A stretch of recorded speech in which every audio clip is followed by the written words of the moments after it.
So how, in terms of Ros, Baroness Ros, I knew Ros through her daughter, a late daughter, sadly, Amanda Howells. And I used to be a volunteer for the Dawson Youth Project in Hackney, where Amanda worked as a project manager. And I got to know Amanda really, really well. And I think it was around about the same time when Ros was made a peer. And Amanda kept on talking about her mum all the time. I honestly didn't know all the fantastic stuff she did in South London. But when I got to learn through Amanda about what her mum did, so I'd love to meet your mum. She sounds really interesting.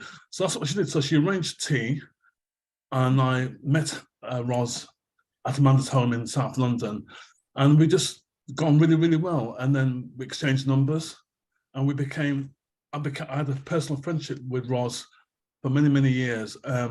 She used to call me ever so often, and she'd call me, "Now, young man, I've got something to tell you, young man."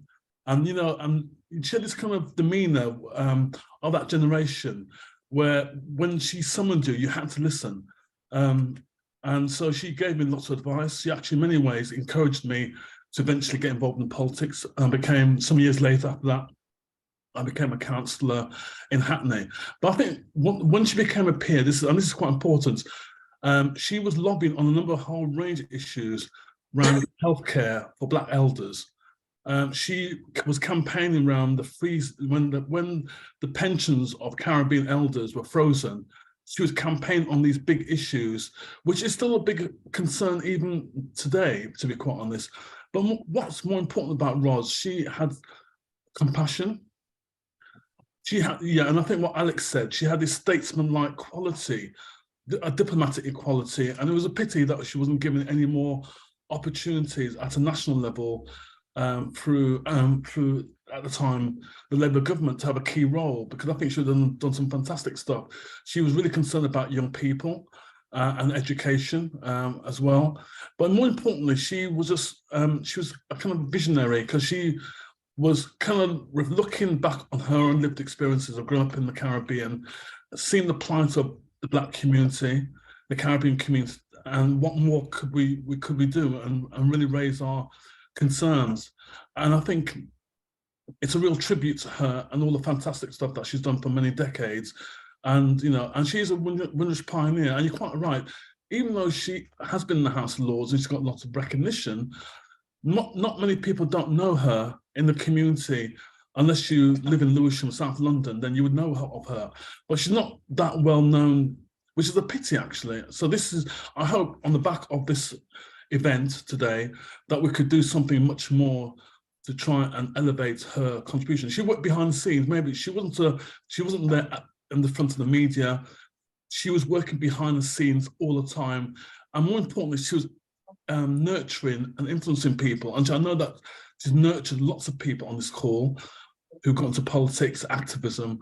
And I think that needs to be recognised, that you need to have leaders who are working behind the scenes, encouraging people, empowering people. And I can remember a famous picture of me and her together. I don't know if I was trying to find it online, actually. There's both of us. I think Prince Charles had, or King Charles now, had, and if you can remember, some of you were there. There was this big soiree at Clarence House around about 2008, 2009. It wasn't classed as a Windrush event, but it was basically saying, it was, you know, there were a lot of people from the Caribbean heritage at this event, and I was there with Ros. I was there and saw Ros. We were just talking and stuff like that, and it was, and to me, it kind of epitomised that, you know, after all the years of struggle, you know, we've reached. But the question is, what more can we do to make sure that contribution reflected on that? So some of the things that she was campaigning is still outstanding. We still need to campaign for the pension rights of Caribbean elders in the Caribbean. That's still an important issue. In many ways, you can argue that it's almost like one of those antecedents leading up to the Windrush scandal, that lack of recognition and respect as well. But more importantly, it's about inspiring new people in public life. She had a number of roles in public life.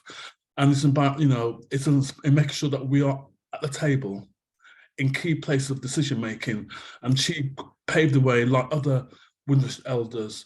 And we need to give tribute to that as well. So Ros, we care about you. We're thinking about you. and you know, and thank you for your contribution, and thank you on a personal level for me to inspire me to get involved in public life too.